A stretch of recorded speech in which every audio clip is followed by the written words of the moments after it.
وَكَذَلِكَ لَوْ قَالَ عَبْدُهُ حُرٌ يَوْمَ يَقْدَمُ فُلَانٌ فَقَدِمَ فُلَانٌ لَيْلًا أَوْ نَهَارًا يَحْنَثُ قُلْنَا وَضْعُ الْقَدَمِ صَارَ مَجَازًا عَنِ الدُّخُولِ بِحُكْمِ الْعُرْفِ وَالدُّخُولُ لَا يَتَفَاوَتُ فِي الْفَصْلَيْنِ وَدَارُ فُلَانٍ صَارَ مَجَازًا عَنْ دَارٍ مَسْكُونَةٍ لَهُ وَذَلِكَ لَا يَتَفَاوَتُ بَيْنَ أَنْ يَكُونَ مِلْكًا لَهُ أَوْ كَانَتْ بِأُجْرَةٍ لَهُ واليوم في مسألة القدوم عبارة عن مطلق الوقت لأن اليوم إذا أضيف إلى فعل لا يمتد يكون عبارة عن مطلق الوقت كما عرف فكان الحنث بهذا الطريق لا بطريق الجمع بين الحقیقت والمجاز۔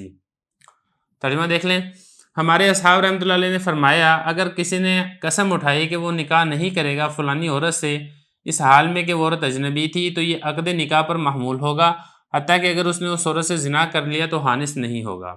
اور اگر یہ کہا جائے کہ جب اس نے قسم اٹھائی کہ وہ اپنے قدم کو فلاں شخص کے گھر میں نہیں رکھے گا تو حانث ہو جاتا ہے اگر وہ داخل ہو ننگے پیر یا وہ داخل ہو جوتے پہن کے یا وہ داخل ہو سوار ہو کر، اور اسی طریقے سے اگر اس نے قسم کھائی کہ وہ سکونت اختیار نہیں کرے گا فلاں کے گھر میں تو حانث ہو جاتا ہے اگر وہ گھر فلاں کی ملکیت ہو یا اس نے کرائے پر لیا ہو یا اس نے عاریت پر لیا ہو، اور یہ تو جمع بین الحقیقت والمجاز ہے۔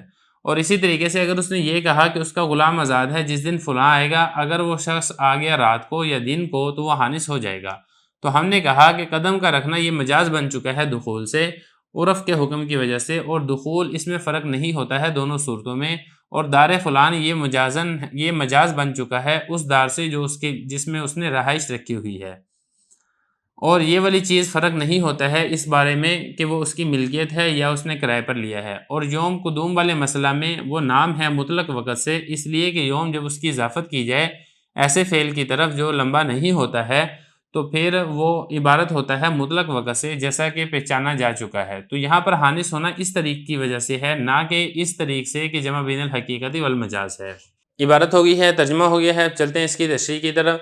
تو دیکھیں آج کے سبق کے اندر ایک تو پہلے مسئلہ بیان فرمائیں گے کہ جمع بین الحقیقتی والمجاز یہ جائز نہیں ہے، جیسا کہ کچھ تفریحات پہلے گزر چکی ہیں، ایک تفریح اور ذکر کی جا رہی ہے، وہ پہلے تفریح دیکھ لیں کون سی ہے، اس کے بعد پھر آگے 3 اعتراضات ہیں اور ان کے جوابات ہیں۔ ایک شخص نے قسم اٹھائی ہے کہ وہ فلاں عورت سے نکاح نہیں کرے گا، مثال کے طور پہ زینب ہے، اس نے کہا کہ میں زینب سے نکاح نہیں کروں گا۔ زینب اس کے لیے اس وقت اجنبی عورت تھی۔ آپ دیکھیں یہ جو نکاح کا لفظ ہے اس کے 2 معنی ہیں۔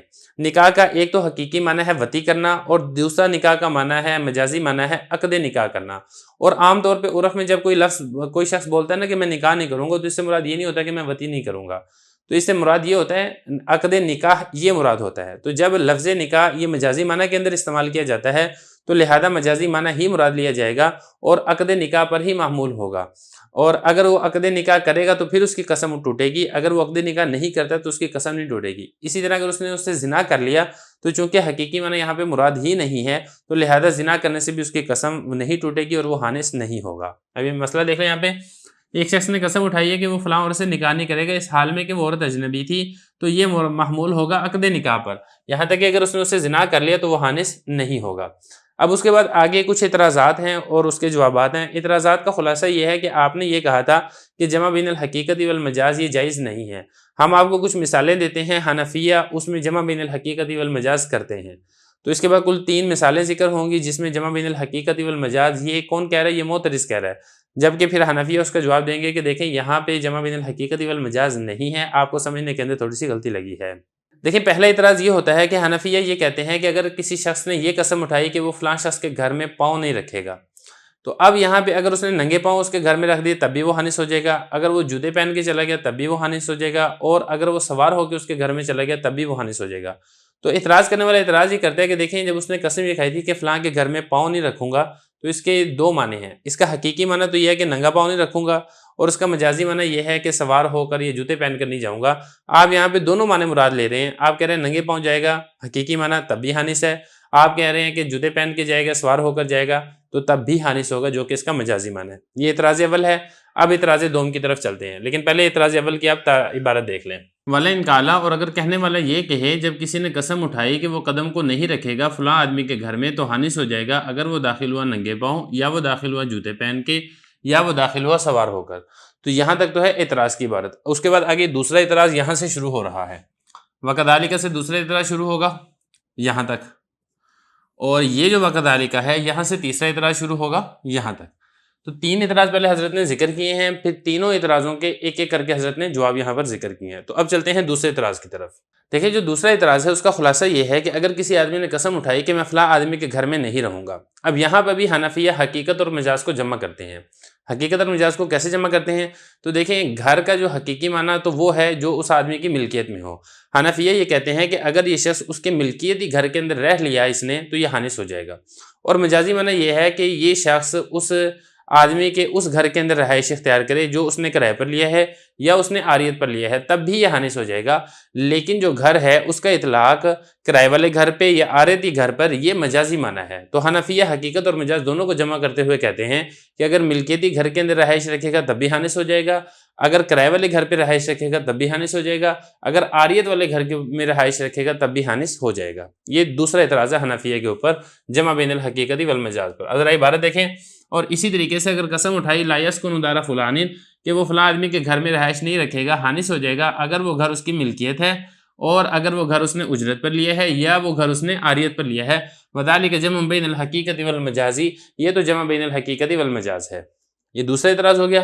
دیکھیں تیسرے اعتراض کا خلاصہ یہ ہے کہ اگر کسی آدمی نے یہ کہا کہ جس دن فلاں آدمی آیا اس دن میرا غلام آزاد ہے، مثال کے طور پہ وہ کہتا ہے کہ جس دن زید آیا اس دن میرا غلام آزاد ہے۔ اب زید اگر دن میں آتا ہے تب بھی غلام آزاد ہو جائے گا، رات میں آتا ہے تب بھی غلام آزاد ہو جائے گا، حنفیہ یہ کہتے ہیں۔ اب معترض یہاں پر یہ کہتے ہیں کہ دیکھیں یوم جس کو دن کہا جاتا ہے اس کا حقیقی معنی ہے تو دن، تو اگر وہ دن میں آتا ہے تو آپ کہتے ہیں غلام آزاد ہو جائے گا، مطلب یہ کہ آپ حقیقی معنی مراد لے رہے ہیں۔ اور یوم اس کا مجازی معنی ہے رات، اگر وہ رات میں آتا ہے تو آپ کہتے ہیں تب بھی حانث ہو جائے گا، تو مطلب یہ ہے کہ آپ یہاں پہ مجازی معنی بھی مراد لے رہے ہیں، حقیقی معنی بھی اور مجازی معنی بھی، تو یہ تو جمع بین الحقیقتی والمجاز ہے۔ دیکھیں ذرا وکذالک، اسی طریقے سے اگر اس نے یہ کہا عبدہ حر، اس کا غلام آزاد، مطلب وہ کہتا ہے کہ میرا غلام آزاد، یہ چونکہ اس کی بات نقل کر رہے ہیں اس لیے یہاں پہ حر ضمیر لے کر آئے ہیں۔ اگر اس نے یہ کہا کہ میرا غلام آزاد ہے جس دن فلاں آدمی آیا، اب وہ فلاں آدمی رات میں ہے یا دن میں یحنث، تو یہ حانث ہو جائے گا، مطلب یہ کہ اس کا غلام آزاد ہو جائے گا۔ قلنا وضع القدم، یہاں سے اب ایک ایک کر کے تینوں اعتراضات کا جواب دے رہے ہیں۔ سب سے پہلے میں خلاصتاً پہلے اعتراض کو دہراتا ہوں۔ معترض نے یہ کہا تھا کہ اس نے کہا کہ میں فلاں آدمی کے گھر پاؤں نہیں رکھوں گا، تو ننگے پاؤں داخل ہونا یہ ہے حقیقت، اور جوتا پہن کر داخل ہونا یا سوار ہو کر داخل ہونا یہ مجاز ہے۔ جواب یہاں بھی اس طریقے سے دیا جا رہا ہے کہ دیکھیں ایسی بات نہیں ہے، جو مجازی معنی ہے وہ مطلق دخول ہے عرف کی وجہ سے، کیونکہ عرف میں اگر کہا جاتا ہے نا کہ میں فلاں آدمی کے گھر میں نہیں جاؤں گا تو اس میں تمام ہی صورتیں آ جاتی ہیں، چاہے وہ ننگے پاؤں جائے، چاہے وہ سوار ہو کر جائے، چاہے وہ جوتا پہن کر جائے۔ تو دیکھیں حقیقی معنی تو یہی ہے کہ ننگے پاؤں اس کے گھر کے اندر قدم رکھنا، لیکن مجازی معنی یہاں پر یہ ہے مطلق دخول، اور یہ جو مطلق دخول ہے اس کے اندر تینوں صورتیں ہی داخل ہیں، چاہے وہ ننگے پاؤں داخل ہوگا، چاہے وہ جوتا پہن کے داخل ہوگا، چاہے وہ سوار ہو کے داخل ہوگا۔ تو ہم نے یہاں پہ حقیقی معنی مراد نہیں لیا ہے بلکہ یہاں پر ہم نے مجازی معنی مراد لیا ہے، اور جو ننگے پاؤں داخل ہونے والا حقیقی معنی ہے اس وجہ سے وہ حانث نہیں ہو رہا کہ ہم نے یہاں پہ حقیقی معنی مراد لیا ہے، بلکہ ننگے پاؤں داخل ہونے کی صورت میں جو وہ حانث ہو رہا ہے وہ اس وجہ سے داخل ہو رہا ہے کہ جو ہم نے مجازی معنی مطلق دخول لیا تھا اس دخول کے اندر ننگے پاؤں داخل ہونا بھی شامل ہے۔ ذرا عبارت دیکھیں، فرما رہے ہیں کلنا، ہم نے کہا کہ پاؤں کا رکھنا یہ مجاز ہے داخل ہونے سے۔ اس نے کہا نا کہ میں فلاں آدمی کے گھر پاؤں نہیں رکھوں گا، تو اس کا مجازی معنی دخول ہے بحکم العرفی، عرف کے حکم کی وجہ سے، کیونکہ عرفاً یہی سمجھا جاتا ہے کہ فلانے کے گھر میں داخل ہونا۔ والدخول لا يتفاوت في الفصلين، اور جو داخل ہونا ہے اس میں کوئی فرق نہیں ہے دونوں صورتوں میں، چاہے وہ ننگے پاؤں داخل ہوتا ہے، چاہے وہ سوار ہو کے یا جوتا پہن کے داخل ہوتا ہے، دونوں صورتوں میں کسی قسم کا کوئی فرق نہیں ہے۔ تو لہذا یہاں پر ہم نے جمع بین الحقیقت والمجاز نہیں کیا ہے بلکہ یہاں پر ہم نے مجازی معنی ہی مراد لیا ہے۔ اب دوسرے اعتراض کا جواب دیکھیں، جو دوسرا اعتراض ہے میں اس کا خلاصہ دوبارہ دہرا دیتا ہوں۔ دوسرے اعتراض کا خلاصہ یہ تھا کہ میں فلاں آدمی کے گھر میں نہیں جاؤں گا، اگر حقیقی معنی معترض نے کہا تھا وہ اس کی ملکیتی گھر ہے اور مجازی معنی اس کا عاریتاً یا کرائے والا گھر ہے، اور آپ دونوں کو جمع کرتے ہیں، تو دیکھیں جواب یہاں پر یہ دیا گیا ہے کہ حقیقی معنی تو ہے اس کا ملکیتی گھر، لیکن جو مجازی معنی ہے وہ ہے اس کا دار مسکونہ، یعنی وہ گھر جس کے اندر اس نے رہائش رکھی ہوئی ہے، یہ اس کا مجازی معنی ہے۔ اور دار مسکونہ وہ حقیقی بھی ہو سکتا ہے، دار مسکونہ وہ کرائے والا بھی ہو سکتا ہے، دار مسکونہ وہ عاریتاً والا گھر بھی ہو سکتا ہے۔ تو ہم نے دار مسکونہ یہ مجازی معنی مراد لے کے جب وہ اس کے گھر کے اندر داخل ہوگا تو وہ حانث ہو جائے گا۔ تو یہاں پر جو مجازی معنی ہے دار مسکونہ یہ حقیقی گھر کے اندر بھی پایا جا رہا ہے، کرائے والے گھر میں بھی پایا جا رہا ہے، اور اسی طریقے سے عاریت والے گھر میں بھی پایا جا رہا ہے۔ تو یہاں پر حقیقی گھر میں داخل ہونے کی وجہ سے جو حانث ہو رہا ہے، حقیقی معنی پر عمل کرنے کی وجہ سے حانث نہیں ہو رہا ہے، بلکہ یہاں پر جو حانث ہو رہا ہے اس کی وجہ دار مسکونہ ہے جس کا ایک فرد حقیقی گھر بھی ہے۔ تو لہذا یہاں پہ جمع بین الحقیقت والمجاز نہیں ہے بلکہ یہاں پر ہم نے مجازی معنی ہی مراد لیا ہے۔ ودار فلان، اور جو اس نے کہا نا فلاں آدمی کا گھر، یہ دیکھیں یہ مجازی معنی ہے دار مسکونہ سے، وہ گھر جس کے اندر اس نے رہائش رکھی ہوئی ہے، اور اس میں کوئی فرق نہیں ہے بئی طور کہ وہ گھر اس کی ملکیتی ہو یا وہ گھر اس نے کرائے پر لیا ہو یا پھر وہ گھر اس نے عاریت پر لیا ہو۔ والیوم فی مسألۃ القدوم۔ اب چلتے ہیں تیسرے مسئلے کی طرف۔ دیکھیں جو تیسرا اعتراض تھا وہ یہ تھا جب اس نے یہ کہا کہ میرا غلام آزاد ہے جس دن فلاں آیا، معترض نے کہا تھا کہ دن مراد لینا یہ حقیقت ہے، رات مراد لینا یہ مجاز ہے، آپ نے دونوں کو جمع کر دیا۔ تو دیکھیں اس کا جواب یہ دیا جا رہا ہے ایسی بات نہیں ہے کہ ہم نے دن کو بھی مراد لیا حقیقت کے طور پہ، رات کو بھی مراد لیا مجاز کے طور پہ، بلکہ بات یہاں پر یہ ہے کہ ہم نے مطلق وقت مراد لیا ہے، اور مطلق وقت میں دن بھی شامل ہے اور رات بھی شامل ہے۔ اصل میں اس مسئلے کے اندر تھوڑی سی تفصیل ہے، وہ تفصیل اس کے اندر یہ ہے کہ یوم کی جو اضافت جب فعل کی طرف ہوتی ہے وہ دو قسم کے فعل ہوتے ہیں، ایک فعل ممتد ہوتا ہے، دوسرا فعل غیر ممتد ہوتا ہے۔ اب فعل ممتد اور غیر ممتد یہ کیا ہوتا ہے اس کو ذرا سمجھ لیں۔ دیکھیں ممتد یہ امتداد سے ہے، امتداد کا مطلب ہوتا ہے لمبا ہونا۔ جو کام ہے وہ دو قسم کے ہوتے ہیں، ایک کام وہ ہوتے ہیں جو لمبے ہوتے ہیں، مثال کے طور پہ بیٹھنا بھی یہ کام ہے، اب ایک آدمی بیٹھا ہے وہ 2 گھنٹے بیٹھا ہوا ہے، 4 گھنٹے بیٹھا ہوا ہے، یہ ایک آدمی کھڑا ہے، کھڑا ہونا یہ کام ہے، وہ 4 گھنٹے کھڑا ہے، ایک آدمی سو رہا ہے، سونا بھی ایک کام ہے، وہ بڑی دیر تک سو رہا ہے، یہ ہے فعل ممتد۔ دوسرا ہے فعل غیر ممتد جو انن فنن ختم ہو جاتے ہیں، وہ لمبے نہیں ہو سکتے، مثال کے طور پہ آنا، آیا وہ ایک شخص، اب وہ آیا ایک لمحے میں آ گیا، یا ہم کہیں کہ وہ گیا، وہ بھی تھا وہ بھی چلا گیا۔ اب اس میں لمبا نہیں ہے کہ وہ 50 منٹ تک وہ آتا ہی جا رہا ہے کمرے کے اندر، یا 50 منٹ تک 1 گھنٹے تک وہ باہر ہی جاتا جا رہا ہے، ایسا نہیں ہے۔ تو خلاصہ کہنے کا یہ ہے کہ جو یوم کی اضافت ہوتی ہے وہ دونوں طرح کے فعل کی طرف ہوتی ہے، یوم کی اضافت فعل ممتد کی طرف بھی ہوتی ہے، فعل غیر ممتد کی طرف بھی ہوتی ہے، اور عربی کا قاعدہ اور اصول یہ ہے جب یوم کی اضافت فعل غیر ممتد کی طرف ہوتی ہے تو پھر اس سے مراد مطلق وقت ہوتا ہے۔ اب آپ اس مثال میں اگر آپ غور کریں گے تو جس دن فلاں شخص آیا، اب قدوم یہ ایسا فعل ہے جو فعل غیر ممتد ہے، تو جب یہاں پہ یوم کی اضافت فعل غیر ممتد کی طرف ہو رہی ہے تو یہاں سے مطلق وقت مراد ہوگا۔ ایسا نہیں ہے کہ ہم نے دن کو شمار کیا ہے حقیقت کے طور پہ، رات کو شمار کیا ہے مجاز کے طور پہ، بلکہ چونکہ دن اور رات دونوں مطلق وقت کے اندر داخل اور شامل ہیں، اسی وجہ سے وہ دن میں آئے گا تب بھی حانس ہو جائے گا، رات میں آئے گا تب بھی وہ حانس ہو جائے گا۔ تو یہ جمع بین الحقیقت والمجاز نہیں ہے جو کہ سائل کی غلط فہمی ہے۔ والیوم فی مسألۃ القدوم، فرمانے ہیں کہ جو یوم کا لفظ ہے آنے والے مسئلہ میں یہ نام ہے مطلق وقت سے، اس لیے کہ یوم جب اس کی اضافت کی جائے الی فعل لا یمتد، دو فعل غیر ممتد کی طرح، ایسے فعل کی طرح جو لمبا نہیں ہوتا ہے، یکون و عبارتن، تو پھر یہ نام ہوتا ہے مطلق وقت سے، مطلب یہ کہ اس وقت پھر مطلق وقت ہی مراد ہوتا ہے، کما عرفہ، جیسے کہ یہ والی بات بالکل معروف ہے۔ تو یہاں پر جو حانس ہونا ہے وہ اس طریق کی وجہ سے ہے کہ یہ چونکہ یہاں پہ مطلق وقت مراد ہے، اور مطلق وقت میں دن بھی شامل ہے رات بھی شامل ہے، دونوں صورتوں میں یہ حانس ہو جائے گا، اس وجہ سے حانس ہو رہا ہے، اس وجہ سے حانس نہیں ہو رہا کہ یہاں پہ حقیقت اور مجاز کو جمع کیا جا رہا ہے۔ بسم اللہ الرحمن الرحیم۔ اصول الشاشی کا چوتھا باب ہے حقیقت مجاز، سبق نمبر 4 میں خوش آمدید۔ آج کے سبق کے اندر ہم حقیقت متعذرہ اور حقیقت محجورہ کے بارے میں پڑھیں گے۔ عبارت دیکھ لیں۔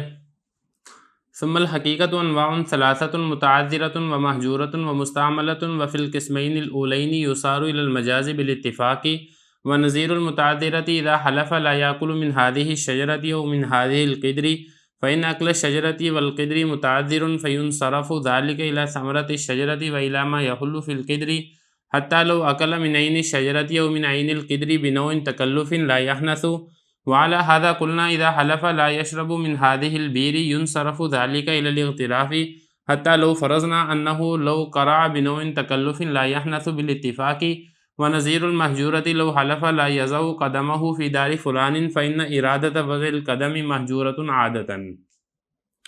ترجمہ دیکھ لیں۔ پھر حقیقت کی 3 قسمیں ہیں، متعذرہ، محجورہ اور مستعملہ، اور پہلی 2 قسموں میں پھیرا جائے گا مجاز کی طرف بالاتفاق، اور متعذرہ کی نظیر جب اس نے قسم اٹھائی کہ وہ نہیں کھائے گا اس درخت سے یا اس ہانڈی سے، اس لیے کہ درخت کا کھانا اور ہانڈی کا کھانا یہ دشوار ہے، لہذا پھیرا جائے گا اس کو درخت کے پھل کی طرف اور اس چیز کی طرف جو کہ ہانڈی میں سماتی ہے، یہاں تک کہ اگر اس نے کھا لیا عین درخت کو یا عین ہانڈی کو تکلف کر کے تو حانس نہیں ہوگا۔ اسی بنا پر ہم نے کہا جب اس نے قسم اٹھائی کہ وہ نہیں پیے گا اس کنویں سے تو پھیرا جائے گا اس کو چلو بھر کے پینے کی طرف، حتیٰ کہ اگر ہم نے یہ فرض کر لیا کہ اس نے منہ لگا کر پیا ہے ایک تکلف کر کے تو حانس نہیں ہوگا بالاتفاق۔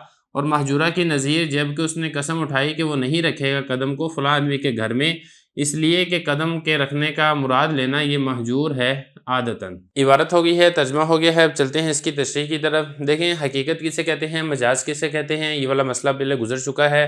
اس کے کچھ ہم نے تفریعات بھی پڑھ لی ہیں. پھر جمع بین الحقیقت والمجاز، اس کے عدم جواز، اس کے بارے میں بھی بحث گزر چکی ہے. پھر اس کے اوپر اعتراض ہوا تھا، وہ اعتراض اور اس کا جواب، یہ ساری تفصیل پہلے گزر چکی ہے. اب یہاں سے حضرت یہ بتا رہے ہیں کہ دیکھیں حقیقت کی کل 3 قسمیں ہیں. وہ 3 قسمیں کون سی ہیں؟ ان میں سے ایک ہے حقیقت متعذرہ، نمبر 2 حقیقت محجورہ، اور نمبر 3 ہے حقیقت مستعملہ. اب ان 3 قسموں میں سے جو پہلی 2 قسمیں ہیں، نمبر 1 حقیقت متعذرہ اور نمبر 2 حقیقت محجورہ. یہ متعذرہ اور محجورہ ہم انشاءاللہ آج کے سبق کے اندر پڑھیں گے اور اس کے اوپر کچھ تفریعات ہیں ہم وہ سمجھیں گے. اب سب سے پہلے بات کر لیتے ہیں حقیقت متعذرہ کی. دیکھیں حقیقت متعذرہ یہ وہ حقیقت ہوتی ہے کہ حقیقی معنی پر عمل کرنا دشوار ہو اور بغیر تکلف کے اور بغیر دشواری کے اور مشقت کے اس کے اوپر عمل نہ کیا جاتا ہو. اس قسم کی حقیقت کو حقیقت متعذرہ کہا جاتا ہے. اور نمبر 2 ہے حقیقت محجورہ. حقیقت محجورہ یہ کہتے ہیں کہ جس پر عمل کرنا دشوار تو نہ ہو، آسان ہو، لیکن لوگوں نے اس کے عمل کرنے کو چھوڑ دیا ہو، اسی لیے اس کو کہا جاتا ہے حقیقت محجورہ. مطلب یہ کہ چھوڑی ہوئی حقیقت. اور نمبر 3 پہ حقیقت مستعملہ. یہ وہ حقیقت ہوتی ہے جس پر عمل کرنا دشوار بھی نہیں ہوتا ہے، آسان ہوتا ہے اور لوگ اس پر عمل بھی کرتے ہوں. اس قسم کی حقیقت کو حقیقت مستعملہ کہا جاتا ہے. یہ تو ہوگی تینوں کی تعریفیں. اب آگے حضرت یہ بتا رہے ہیں کہ دیکھیں جو پہلی 2 قسمیں ہیں، نمبر 1 حقیقت متعذرہ اور نمبر 2 حقیقت محجورہ، ان 2 قسموں میں اس میں علماء کا اتفاق ہے. حنفیہ کا بھی اور دیگر جو مذاہب ہیں ان کا بھی اتفاق ہے کہ ان 2 قسموں میں حقیقی معنی مراد نہیں لیا جائے گا بلکہ مجازی معنی ہی مراد لیا جائے گا بالاتفاق. دیکھیں ذرا فرما رہے ہیں وفی القسمین الاولین، جو پہلی 2 قسمیں ہیں ان میں پھیرا جائے گا مجاز کی طرف بالاتفاق. اس میں کسی امام کا یا کسی عالم کا کوئی اختلاف نہیں ہے. اب آگے کچھ مثالیں دے رہے ہیں تاکہ بات سمجھنی آسان ہو جائے. حقیقت متعذرہ کی کچھ مثالیں آئیں گی، پھر اسی طریقے سے حقیقت محجورہ کی کچھ مثالیں آئیں گی. حقیقت متعذرہ کی مثال ایسے ہے کہ جیسے کہ ایک آدمی نے قسم اٹھائی کہ میں اس درخت سے نہیں کھاؤں گا، یا وہ کہتا ہے کہ میں اس ہنڈیا سے نہیں کھاؤں گا. اب یہ دیکھیں جو درخت ہے، اب درخت کو کھانا تو یہ ہے کہ آدمی درخت کو چبانا شروع کر دے، اس کا تنا چبانا شروع کر دے، اس کے پتے کھانا شروع کر دے. یہ تو ہے اس کا حقیقی معنی. اور مجازی معنی کیا ہے؟ اس درخت کے پھل. اور اسی طریقے سے ہانڈی، مثال کے طور پہ وہ مٹی کی ہانڈی ہے یا کوئی بھی ہانڈی ہے کسی اور برتن کی، اسٹیل کی ہانڈی ہے. اب اس کا حقیقی معنی تو یہ ہے کہ اس ہانڈیا کو کھانا، اس ہانڈی کو کھانا شروع کر دے. اور اس کا مجازی معنی کیا ہے کہ اس ہانڈی کے اندر جو سالن پکایا گیا ہے یا کوئی چیز جو پکائی گئی ہے، اس سے مراد وہ ہو کہ اس کو میں نہیں کھاؤں گا. تو اب یہاں پہ دیکھیں جو حقیقی معنی ہے وہ متعذر ہے، یعنی اس پر عمل کرنا دشوار ہے، بغیر تکلف کے اور بغیر مشقت برداشت کے اس کے اوپر عمل نہیں ہو سکتا ہے. مثال کے طور پہ درخت ہے، اب کوئی اگر درخت کو کھانا شروع کرے تو اس کو کتنی تکلیف ہوگی، کتنی مشقت برداشت کرنی پڑے گی. یہ اسی طریقے سے ہنڈیا ہے، کوئی ہانڈی کو ہی چبانا شروع کر دے تو اس کو کتنی تکلیف اور مشقت برداشت کرنی پڑے گی. تو لہذا اس قسم میں اگر کوئی یہ قسم اٹھاتا ہے کہ میں اس درخت سے نہیں کھاؤں گا تو اس سے مراد مجازی معنی ہوگا کہ میں اس درخت کا پھل نہیں کھاؤں گا. لہذا جب مجازی معنی آپ نے مراد لے لیا، پھر حقیقی معنی مراد نہیں ہوگا. اگر کسی نے درخت کو چبانا شروع کر دیا تو وہ حانث نہیں ہوگا، کیونکہ مجازی معنی کے ساتھ اگر آپ حقیقی معنی بھی مراد لیں گے تو یہ جمع بین الحقیقت والمجاز ہے، جس کے بارے میں ہم پڑھ چکے ہیں، جو کہ جائز نہیں ہے. اسی طریقے سے ہانڈی سے جو ہانڈی اندر پک رہی ہے، جو کھانا پک رہا ہے، وہ مراد ہوگا، وہ مجازی معنی مراد ہوگا. تو اگر آپ ہانڈی بھی مراد لیں گے اور کھانا بھی مراد لیں گے تو جمع بین الحقیقت والمجاز ہے، جو کہ جائز نہیں ہے. لہذا اگر کسی نے ہانڈی کو ہی چبانا شروع کر دیا تو پھر وہ حانث نہیں ہوگا، کیونکہ اگر آپ حانث مانگتے ہیں تو جمع بین الحقیقت والمجاز لازم آتا ہے، جو کہ جائز نہیں ہے. فرما رہے ہیں متعذرہ کی نظیر یہ ہے کہ جیسے اس نے قسم اٹھائی کہ وہ اس درخت سے نہیں کھائے گا یا وہ اس ہنڈی سے نہیں کھائے گا. اس کو قدر نہیں پڑھنا، اس کو قدر پڑھنا ہے. قدر کہتے ہیں ہانڈی کو. فَإِنَّ أَكْلَ الشَّجَرَةِ، فرما رہے ہیں کہ درخت کا کھانا اور ہنڈیا کا کھانا یہ متعذر ہے، دشوار ہے، مشکل ہے. لہذا اس کو پھیرا جائے گا درخت کے پھل کی طرف، وَإِلَى مَا يَحُلُّ فِي الْقِدْرِ، اور اس چیز کی طرف جو کہ ہانڈی کے اندر سماتی ہے، یعنی جو کھانا وغیرہ ہے. حتیٰ لو أَكَلَ، یہاں تک کہ اگر اس نے کھا لیا عین درخت سے، درخت کو چبانا شروع کر دیا، یا اس نے ہنڈیا کو چبانا شروع کر دیا بدون تکلف، تکلف کر کے، تکلف کی ایک صورت اختیار کر کے، تو وہ حانث نہیں ہوگا. کیونکہ اگر آپ حانث مانگتے ہیں تو پھر آپ جمع بین الحقیقت والمجاز کے مرتکب ہو رہے ہیں، جو کہ حنفیہ کے نزدیک جائز نہیں ہے. اسی طریقے سے جو حقیقت متعذرہ ہے، اس کی دوسری مثال دے رہے ہیں. ایک آدمی کہتا ہے کہ میں اس کنویں سے پانی نہیں پیوں گا. اب دیکھیں اس کا حقیقی معنی تو یہ ہے کہ آدمی کنویں پہ جھکے اور منہ لگا کے کنویں سے پانی پیے، یہ تو ہے حقیقی معنی. لیکن مجازی معنی یہ ہے کہ آدمی چلو لے کے ہاتھ سے پانی پیتا ہے یا کسی برتن وغیرہ سے پانی پیتا ہے، یہ اس کا مجازی معنی ہے. تو یہ دیکھیں جو حقیقی معنی ہے اس پر عمل کرنا دشوار ہے. اب وہ اندر اس کے منہ کیسے لگائے گا؟ کنویں کے اندر پانی تو بہت نیچے ہوتا ہے، اس کو کنویں کے اندر نیچے اترنا پڑے گا، پھر منہ لگا کے پانی پینا پڑے گا. تو یہ بہت دشوار والا کام ہے. تو مجازی معنی جو ہے کسی برتن وغیرہ سے یا ڈول وغیرہ سے یا چلو وغیرہ سے مجازی معنی ہے، تو مجازی معنی ہی مراد لیا جائے گا، حتیٰ کہ اگر کسی نے منہ لگا کے تکلف کر کے براہ راست پانی پیتا ہے ڈائریکٹ بغیر کسی ہاتھ اور برتن کے واسطہ سے، تو یہ حانث نہیں ہوگا، اس لیے کہ اگر آپ اس کو حانث مانتے ہیں تو پھر آپ جمع بین الحقیقت والمجاز کر رہے ہیں، جو کہ حنفیہ کے نزدیک جائز نہیں ہے۔ اسی بنا پر ہم نے کہا جب اس نے قسم اٹھائی کہ وہ اس کنویں سے نہیں پیے گا ینصرف ذالک، تو اس قسم کو پھیرا جائے گا الی الاغتراف، چلو کے ساتھ پانی پینے، چلو کے ساتھ ہو یا کوئی برتن وغیرہ کے ساتھ ہو، دونوں صورتوں میں وہ حانث ہو جائے گا۔ حتیٰ لو فرض نہ، یہاں تک کہ اگر ہم یہ فرض کر لیں لو کرا، اس نے گھونٹ گھونٹ کر کے پیا ہے منہ لگا کے بنوئن ایسے تکلف کر کے، تو پھر وہ حانث نہیں ہوگا بالاتفاق۔ یہ تو حقیقت متعذرہ کیا ہوتی ہے، اور حقیقت متعذرہ کی دو مثالیں وہ آ گئی ہیں سامنے۔ اب بات کر لیتے ہیں حقیقت محجورہ کی۔ حقیقت محجورہ کے بارے میں نے آپ کو یہ بتایا ہے جس پر عمل کرنا آسان تو ہوتا ہے لیکن لوگوں نے اس پر عمل کرنے کو چھوڑ دیا ہوتا ہے۔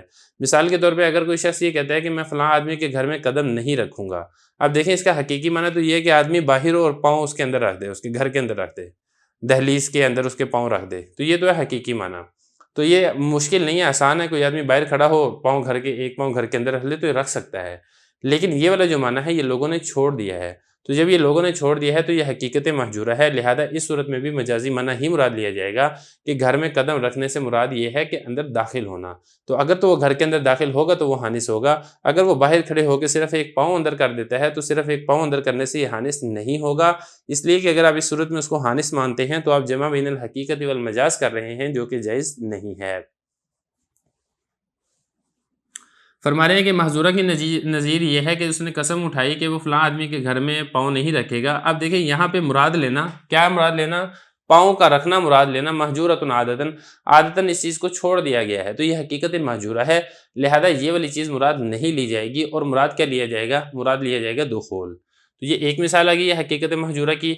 آگے عبارت دیکھ لیں، وعلى هذا قلنا التوكيل بنفس الخصومة ينصرف إلى مطلق جواب الخصم حتى يسع للوكيل أن يجيب بنعم كما يسعه أن يجيب بلا، لأن التوكيل بنفس الخصومة محجور شرعا وعادة۔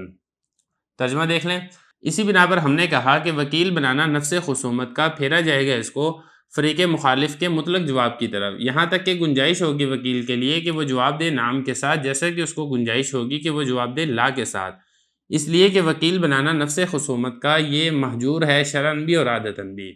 دیکھیں حقیقت محجورہ متروک ہوتی ہے، اس پر عمل نہیں کیا جاتا ہے، مجازی معنی مراد لیا جاتا ہے۔ ایک مثال ہم نے پڑھ لی ہے، یہ دوسری مثال ہے جو کہ اسی مسئلے کے اوپر متفرع ہو رہی ہے۔ مسئلہ یہاں پر یہ ہے کہ ایک آدمی نے کسی کو وکیل بنایا کہ آپ میرے وکیل ہیں، خصومت یعنی جھگڑا کرنے کے، مثال کے طور پہ کسی نے اس کے اوپر کوئی کیس کر دیا، اب اس نے وکیل کر دیا ہے اور اس نے وکیل بنایا ہے وکیل بالخصومت، اور وکیل بالخصومت کا تو جو حقیقی معنی ہے وہ یہ ہے کہ جھگڑا کرنے والا وکیل، اور جھگڑا کرنے والا وکیل تو یہی ہوگا نا حقیقی معنی کہ وہ فریق مخالف کی ہر بات کا انکار کرے، چاہے وہ صحیح ہو وہ تب بھی انکار کرے، غلط ہو پھر تو اس نے انکار کرنا ہی ہے۔ لیکن یہ جو حقیقی معنی ہے یہ متروک ہے، اس کو چھوڑ دیا گیا ہے۔ شرعاً بھی یہ والی بات منع ہے کہ شرعی طور پہ بھی یہ والی بات جائز تو نہیں ہے کہ اگر آپ کا فریق مخالف آپ کے بارے میں کوئی صحیح بات کرتا ہے آپ اس کا انکار تو نہیں کر سکتے، کیونکہ اگر آپ صحیح بات کا انکار کریں گے تو آپ جھوٹ بولیں گے، جو کہ جائز نہیں ہے۔ اور عادتاً بھی یہ والی بات منع ہے کہ مثال کے طور پہ عادتاً بھی ایسے ہی ہوتا ہے، اگر ایک آدمی کسی کو اپنا کوئی وکیل نامزد کرتا ہے تو وہ ساری باتوں کا انکار تو نہیں کرتا، وہ کچھ باتوں کا اقرار کرتا ہے، کچھ باتوں کا وہ انکار کرتا ہے۔ تو خلاصہ کلام یہ ہے کہ حقیقی معنی یہاں پر تو یہ بنتا ہے کہ وہ وکیل بالخصومت ہے اور فریق مخالف کی ہر بات کا انکار کرے، یہ حقیقی معنی ہے۔ اور مجازی معنی یہاں پر یہ ہے کہ وہ فریق مخالف کی بات کا جواب دے، اب بات کا جواب وہ انکار کے ساتھ بھی دے سکتا ہے، بات کا جواب وہ اقرار کے ساتھ بھی دے سکتا ہے، تو یہاں پر بھی وکیل بالخصومت میں جو حقیقی معنی ہے وہ مراد نہیں لیا جائے گا، اور جو مجازی معنی ہے وہ مراد لیا جائے گا، یعنی مطلق جواب دینا۔ اب یہ دیکھیں حقیقت محجورہ ہے، اس پر عمل کرنا آسان ہے، مشکل نہیں ہے کہ وہ ہر بات کا انکار کر دے، آسان تو ہے، لیکن چونکہ لوگوں نے چھوڑ دیا ہے، عادتاً بھی یہ محجور ہے اور شرعاً بھی محجور ہے۔ کیسے محجور ہے وہ میں آپ کو بتا چکا ہوں، تو لہذا جب یہ دونوں طرح سے محجور ہے، اس کو چھوڑ دیا گیا ہے، تو مجازی معنی ہی مراد لیا جائے گا کہ یہ فریق مخالف کی بات کا جواب دے گا۔ اب وہ جواب اقرار کے ساتھ بھی دے سکتا ہے، جواب وہ انکار کے ساتھ بھی دے سکتا ہے۔ اب ذرا عبارت دیکھیں، فرمارے اسی بنا پر ہم نے یہ کہا کہ وکیل بنانا نفس خصومت کا مطلب جھگڑا کرنے کا کسی کو وکیل بنایا ہے، اس کو پھیرا جائے گا فریق مخالف کے مطلق جواب دینے کی طرف، کہ فریق مخالف اگر کوئی بات کرتا ہے اس کے موکل کے بارے میں تو اس وکیل نے اپنے موکل کے بارے میں اس فریق مخالف کی بات کا جواب دینا ہے، اور یہ جو جواب ہے وہ نام کے ساتھ بھی دے سکتا ہے، یعنی اس کے فریق مخالف کی بات کا اقرار بھی کر سکتا ہے، اگرچہ یہاں پہ جو وکیل بالخصومت کا معنی مطلب تو یہ بنتا ہے حقیقی کہ وہ اقرار نہ کرے، وہ انکار کرے۔ فرما رہے ہیں کہ یہاں تک کہ گنجائش ہوگی وکیل کے لیے کہ وہ فریق مخالف کی بات کا جواب نام کے ساتھ دے، جیسا کہ اس کے لیے گنجائش ہے کہ وہ فریق مخالف کی بات کا جواب لا کے ساتھ دے، اس لیے کہ وکیل بنانا نفس خصومت کا یہ شرعاً بھی محجور ہے، شرعاً بھی اس کو چھوڑا گیا ہے، کیونکہ شرعاً اگر وہ صحیح بات کرتا ہے اب اس کا انکار تو نہیں کر سکتے ہیں، اور عادتاً بھی یہ والی بات چھوڑ دی گئی ہے، کیونکہ لوگوں کا عرف و عادت اور مزاج بھی یہی ہے کہ اگر کوئی وکیل بالخصومت بناتے ہیں تو پھر ہر بات کا انکار نہیں کیا جاتا ہے، بعض باتوں کا اقرار اور بعض باتوں کا انکار ہوتا ہے۔ تو خلاصہ کلام یہ ہے کہ یہاں پر بھی وکیل بنفس الخصومت میں تو نفس خصومت کا وہ وکیل نہیں ہوگا، بلکہ وہ فریق مخالف کی مطلق بات کا یہ جواب دے گا۔ تو دیکھیں یہاں تک حقیقت محجورہ یہ مکمل ہو چکے ہے۔ اب اگلا جو مسئلہ ہے اس میں امام صاحب کا اور صاحبین کا اختلاف ہے، وہ کیا مسئلہ ہے اور کیا اختلاف ہے وہ ہم انشاءاللہ اگلے سبق کے اندر پڑھیں گے۔ بسم اللہ الرحمن الرحیم۔ اصول الشاشی کا چوتھا باب ہے حقیقت مجاز، سبق نمبر 5 میں خوش آمدید۔ آج کے سبق کے اندر ہم حقیقت مستعملہ اور مجاز متعارف میں امام صاحب اور صاحبین کا اختلاف پڑھیں گے۔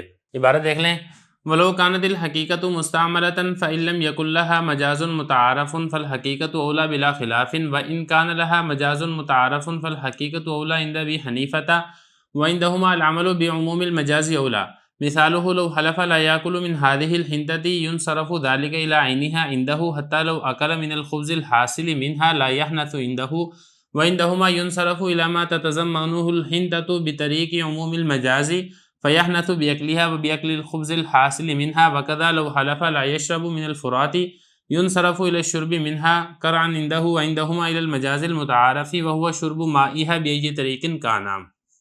اور اگر حقیقت مستعملہ ہو تو اگر تو اس کا مجاز متعارف نہ ہو تو حقیقت اولا ہے بغیر اختلاف کے، اور اگر اس کے لیے مجاز متعارف ہو تو حقیقت اولا ہے امام صاحب رحمۃ اللہ علیہ کے نزدیک، اور صاحبین رحمۃ اللہ علیہ کے نزدیک عمل کرنا عموم مجاز پر یہ بہتر ہے۔ مثال اس کی یہ ہے کہ اگر کسی نے قسم اٹھائی کہ وہ نہیں کھائے گا اس گندم سے تو پھیرا جائے گا اس کو عین گندم کی طرف امام صاحب رحمۃ اللہ علیہ کے نزدیک، یہاں تک کہ اگر اس نے کھا لی وہ روٹی جو اس گندم سے حاصل ہوئی ہے تو حانث نہیں ہوگا امام صاحب رحمۃ اللہ علیہ کے نزدیک، اور صاحبین کے نزدیک پھیرا جائے گا اس چیز کی طرف جس کو گندم شامل ہے عموم مجاز کے طریقے پر، لہذا وہ حانث ہو جائے گا گندم کھانے کے ساتھ بھی اور اس روٹی کھانے کے ساتھ بھی جو کہ گندم سے حاصل ہے۔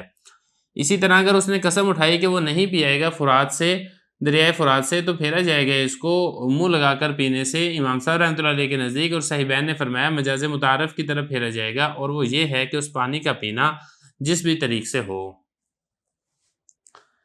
عبارت ہو چکی ہے، ترجمہ ہو چکا ہے، اب چلتے ہیں اس کی تشریح کی طرف۔ دیکھیں گزشتہ سبق کے اندر میں نے آپ کو یہ بتایا تھا کہ حقیقت کی 3 قسمیں ہیں، حقیقت متعذرہ، حقیقت محجورہ اور حقیقت مستعملہ۔ حقیقت متعذرہ ان تینوں کی تعریف بھی ہو چکی ہے، پھر حقیقت متعذرہ کی ہم نے تفریعات بھی پڑھ لی تھی، حقیقت محجورہ کی تفریعات بھی ہم نے پڑھ لی تھی۔ آج کے سبق کے اندر حقیقت مستعملہ اس کی تعریف پڑھیں گے، اور اسی طریقے سے جو عموم مجاز ہے یہ کیا ہوتا ہے اس کو ہم سمجھیں گے، اور پھر اس کے اندر جو امام صاحب کا اور صاحبین کا اختلاف ہے ہم اس مسئلے کو تفصیل کے ساتھ سمجھیں گے۔ بات کر لیتے ہیں حقیقت مستعملہ کی اور مجاز متعارف کی۔ تو سب سے پہلے آپ حقیقت مستعملہ کو سمجھ لیں۔ حقیقت مستعملہ کا مطلب یہ ہے کہ واضح نے جس لفظ کو جس معنی کے لیے وضع کیا ہے وہ لفظ اسی معنی میں استعمال ہو، یہ تو ہے حقیقت مستعملہ، اور مجاز متعارف نہ ہو۔ متعارف نہ ہونے کا کیا مطلب ہے؟ متعارف نہ ہونے کا مطلب یہ ہے کہ جو اس کا مجازی معنی ہے استعمال میں عرف اور عادت کے اندر وہ کم ہوتا ہو، یعنی عرف کے اندر عادت کے اندر مجازی معنی کا استعمال یہ کم ہو۔ مثال اس کی یہ ہے جیسا کہ لفظ اسد، اب اس کا حقیقی معنی تو ہے شیر، اور اس کا مجازی معنی ہے رجل شجاع۔ اب رجل شجاع کے لیے بھی اسد کا لفظ بولا جاتا ہے، لیکن حقیقی معنی کے اندر اس کا استعمال زیادہ ہے، تو حقیقی معنی کے اندر اگر استعمال ہوگا تو اس کو کہا جائے گا حقیقت مستعملہ، اور اس کا جو مجازی معنی تو ہے لیکن مجازی معنی متعارف نہیں ہے، عرف اور عادت کے اندر اس کا استعمال ہوتا ہے لیکن اس کا استعمال کم ہوتا ہے، تو اس کو کہا جاتا ہے مجاز متعارف۔ اب حقیقت مستعملہ بھی ہو گیا، مجاز متعارف بھی آپ نے سمجھ لیا۔ اب آپ نے یہاں پر یہ سمجھنا ہے کہ اگر کوئی وہ لفظ ایسا استعمال کرتا ہے کہ حقیقی معنی استعمال ہوتا ہو اور اس کے مقابلے کے اندر کوئی مجازی معنی عرف اور عادت کے اندر زیادہ استعمال نہ ہوتا ہو بنسبت حقیقت کے، تو پھر اس صورت کے اندر حقیقی معنی ہی مراد لیا جائے گا، اس میں کسی کا کوئی اختلاف نہیں ہے۔ یہ پہلا مسئلہ ہے۔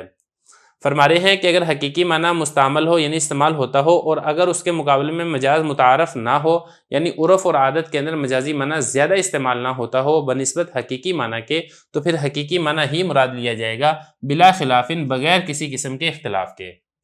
اب اگلا مسئلہ یہ ہے کہ اب حقیقی معنی بھی ہے، وہ بھی استعمال ہوتا ہے، لیکن اس کے مقابلے میں مجازی معنی بھی مشہور اور معروف ہے، اور عرف اور عادت کے اندر مجازی معنی یہ زیادہ استعمال ہوتا ہے بنسبت حقیقی معنی کے، تو پھر اس وقت کس پر عمل کیا جائے گا؟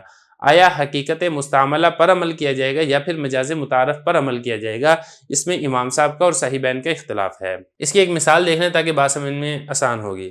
مثال کے طور پہ ایک آدمی کہتا ہے کہ میں گندم نہیں کھاؤں گا، اللہ کی قسم میں گندم نہیں کھاؤں گا۔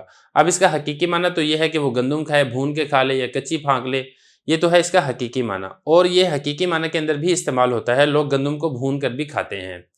لیکن اس کا جو مجازی معنی ہے وہ زیادہ استعمال ہوتا ہے، مجاز اس کا متعارف ہے، غیر متعارف نہیں ہے، کیونکہ عرف اور عادت کے اندر جب یہ کہا جاتا ہے کہ فلاں آدمی نے گندم کھائی ہے، فلاں آدمی کسی کی گندم نہیں کھاتا ہے، تو اس سے مجازی معنی مراد لیا جاتا ہے کہ یعنی کہ اس گندم سے حاصل ہونے والے آٹا، پھر اس آٹے سے حاصل ہونے والی روٹی، تو جو روٹی والا معنی ہے یہ مجازی معنی ہے۔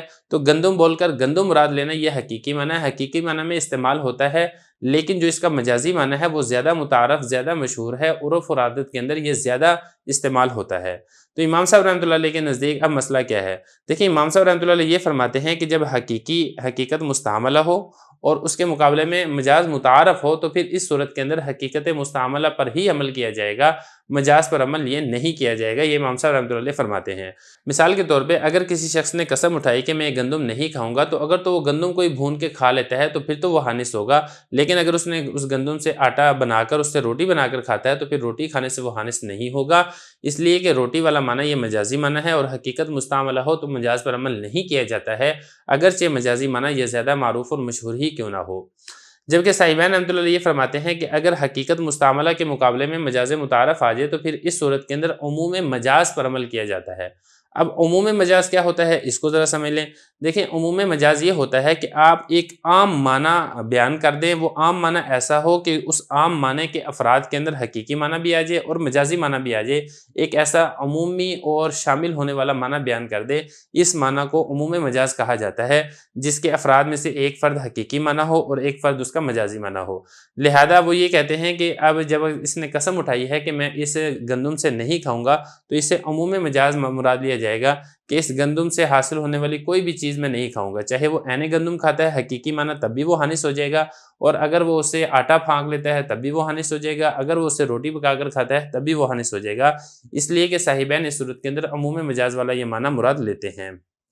اب ذرا دیکھیں، فرما رہے ہیں کہ وَإِن كَانَ لَهَا مَجَازٌ مُتَعَارَفٌ، اور اگر حقیقی معنی کے لیے مجاز متعارف ہو، حقیقت مستعملہ تو ہے، حقیقی معنی استعمال ہوتا ہے، لیکن مجازی معنی زیادہ معروف اور مشہور ہے، وہ زیادہ استعمال ہوتا ہے عرف اور عادت کے اندر، تو حقیقی معنی ہی اولا ہوگا۔ امام صاحب رحمۃ اللہ علیہ کے نزدیک صاحبین فرماتے ہیں کہ عمل کرنا عموم مجاز پر یہ زیادہ اولا ہے۔ اس کی مثال کیا ہے؟ مثال اس کی، ایک آدمی نے قسم اٹھائی کہ میں اس گندم سے نہیں کھاؤں گا، تو پھیرا جائے گا اس عین گندم کی طرف کہ وہ عین گندم کو پکا کے نہیں کھائے گا، کیونکہ لوگ عین گندم کو بھی پکا کر کھاتے ہیں امام صاحب رحمۃ اللہ علیہ کے نزدیک۔ یہاں تک کہ اگر اس نے اس روٹی کو کھا لیا جو اس گندم سے حاصل ہوئی ہے، تو امام صاحب رحمۃ اللہ علیہ کے نزدیک حاصل نہیں ہوگا، کیونکہ یہ مجازی معنی ہے، اگرچہ مجاز متعارف ہے لیکن عمل حقیقی معنی پر ہی کیا جائے گا امام صاحب رحمۃ اللہ علیہ کے نزدیک۔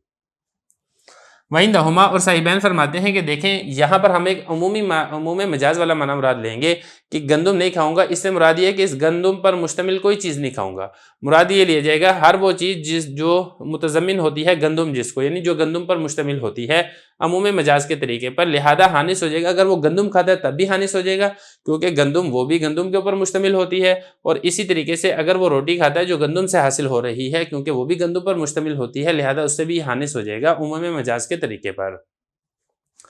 اب اس کی ایک اور مثال دے رہے ہیں۔ مثال اس کی ایک اور یہ دی ہے کہ ایک آدمی قسم اٹھاتا ہے کہ میں دریائے فرات سے نہیں پیوں گا۔ اب اس کا حقیقی معنی تو یہ ہے کہ منہ لگا کر پانی پیے، اور مجازی معنی اس کا کیا ہے کہ وہ چلو سے پانی پی لیتا ہے یا کسی برتن وغیرہ سے پانی پیتا ہے، یہ مجازی معنی ہے۔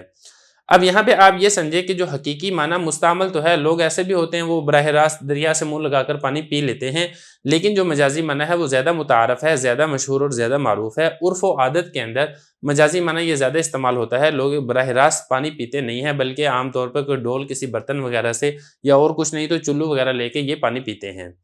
تو اب اس صورت میں اس نے قسم اٹھائی کہ میں دریائے فرات سے پانی نہیں پیوں گا، تو امام صاحب رحمۃ اللہ علیہ یہ فرماتے ہیں کہ دیکھیں حقیقی معنی مستعمل ہے، لوگ براہ راست منہ لگا کر بھی دریا سے پانی پی لیتے ہیں، تو لہذا اگر اس نے براہ راست منہ لگا کر دریا سے پانی پیے گا تو پھر یہ حانث ہو جائے گا، اگرچہ اس کے مقابلے میں مجازی معنی زیادہ متعارف اور زیادہ مشہور ہے، لیکن حقیقت مستعملہ پر عمل کیا جائے گا۔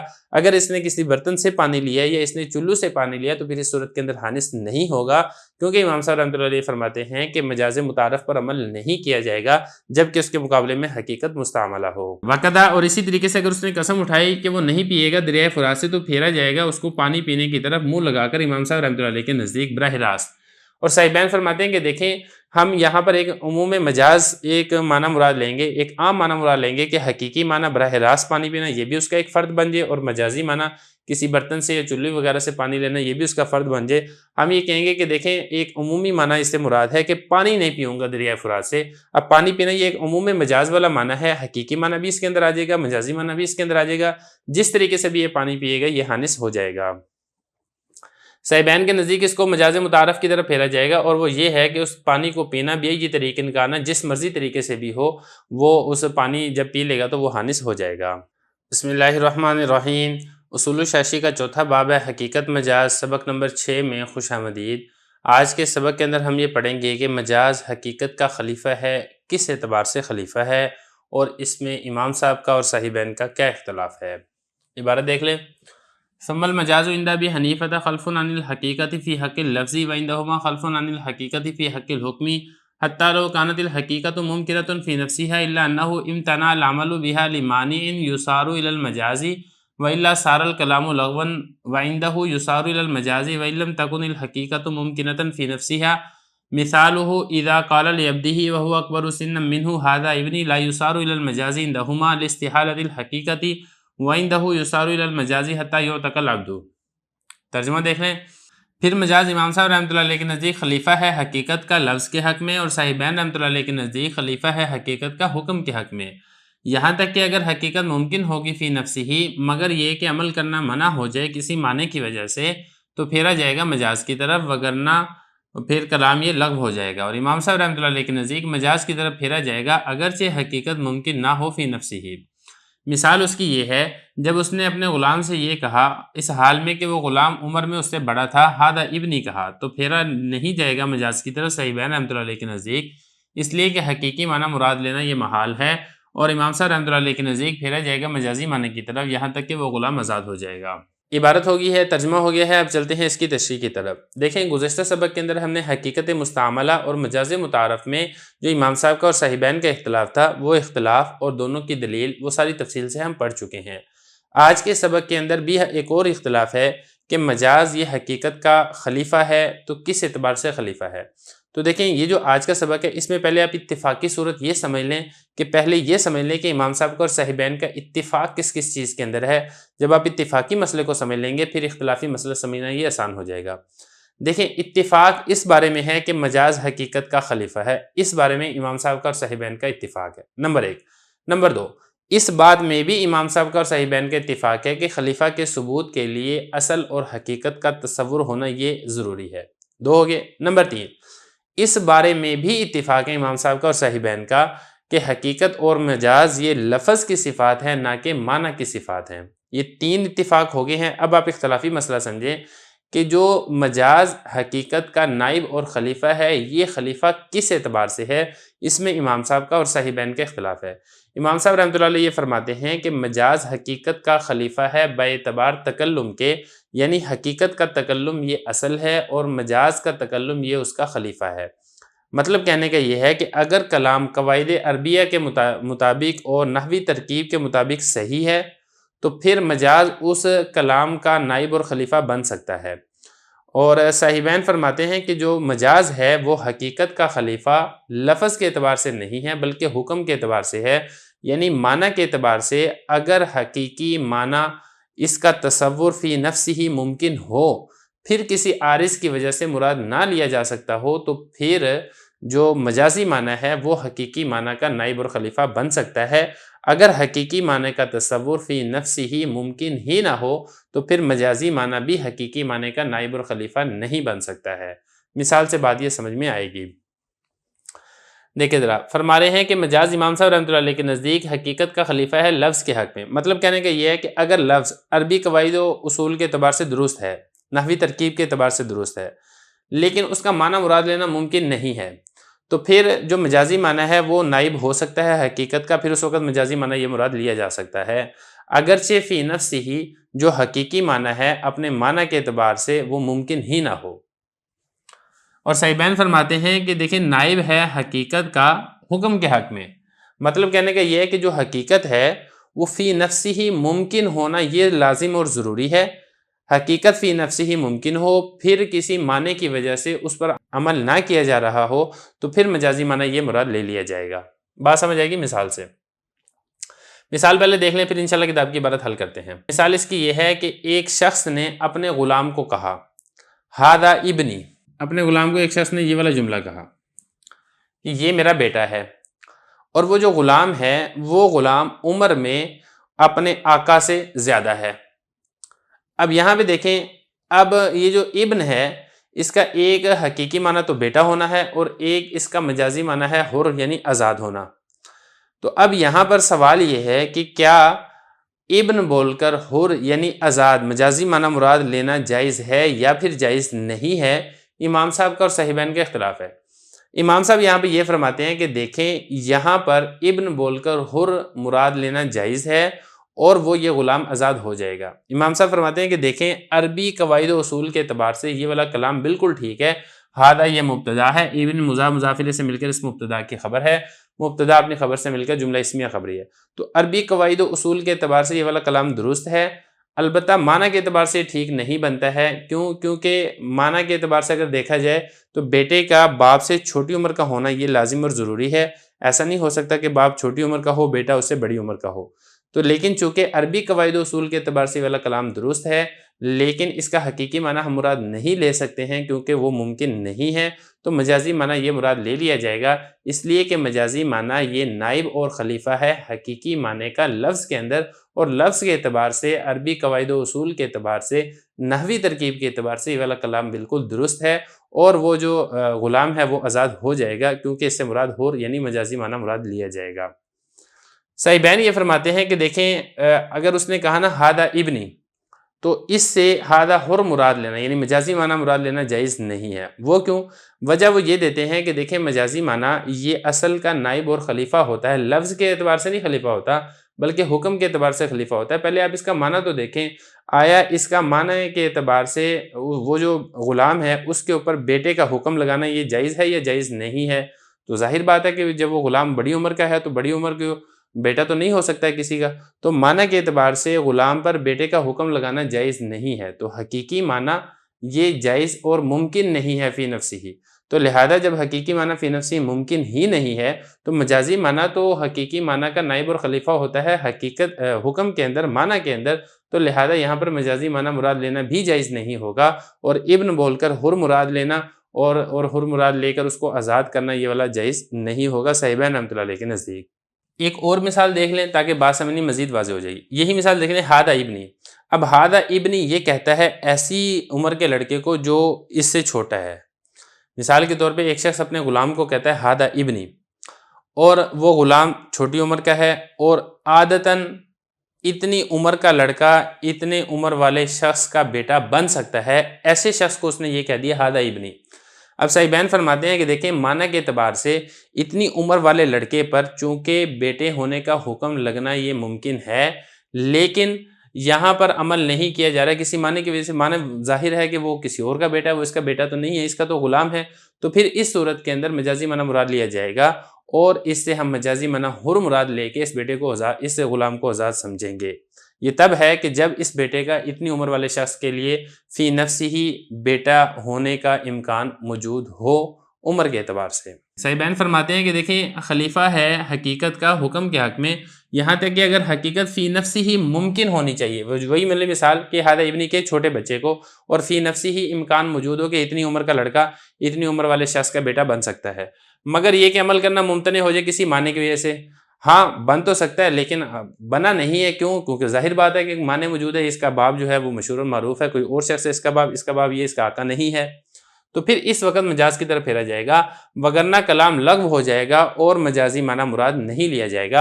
امام صاحب فرماتے ہیں کہ دیکھیں مجاز کی طرف بہرحال پھیر دیا جائے گا، اگرچہ حقیقی معنی جو ہے فی نفسی ممکن نہ ہو، فی نفسی ممکن ہو یعنی وہ غلام چھوٹا ہو تو تب بھی مجازی معنی مراد لے لیا جائے گا اور غلام آزاد ہو جائے گا، اور فی نفسی ممکن نہ ہو یعنی وہ غلام بڑی عمر کا ہو تب بھی مراد لے لیا جائے گا اور یہ والا غلام آزاد ہو جائے گا۔